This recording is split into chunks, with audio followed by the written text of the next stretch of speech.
நம்ம தமிழ் சமூகமும் சரி, நம்ம இந்து தர்மமும் சரி சொல்கிறது என்னென்னா, பெரியவங்க, உடம்பு சரியில்லாதவங்க, கர்ப்பிணி பெண்கள் இவங்கெல்லாம் வந்து இந்த விரதத்தை வந்து ரொம்ப முழுமையாக எடுத்து ஸ்ரத்தையாக பண்ணுங்க, வேணான்னு சொல்லலை. பட் உடல் உபாதை உள்ளவர்கள் அவ்வளவு இதாக வந்து இதை பண்ண வேண்டாங்க.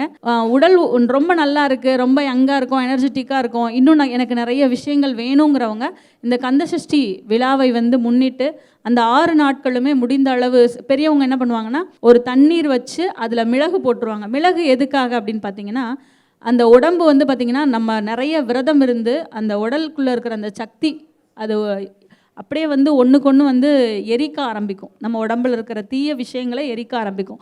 அதே நேரத்தில் நமக்கு என்னென்னா, ஒரு நேரம் நமக்கு சாப்பிடலைனாலும் கூட அந்த உணவு எடுக்காதனால உள்ள கேஸ் வந்து லாக் ஆக ஆரம்பிக்கும், நிறைய உடல் உபாதைகள் வர ஆரம்பிக்கும். அப்போ இந்த மிளகை நீங்கள் வந்து தண்ணியில் போட்டு அந்த மிளகு நீரை அருந்தும்போது உங்கள் உடம்பில் இருக்கிற மற்ற தொந்தரவுகளை எல்லாம் இந்த மிளகு நீர் அகற்றும். அதே நேரத்தில் நீங்கள் நோன்பு எதுக்காக நோர்க்கிறீங்களோ அந்த விஷயத்துக்காக முருகனே வந்து உங்களுக்கு அருள் செய்வார் அந்த கந்தசஷ்டி விழாவில்.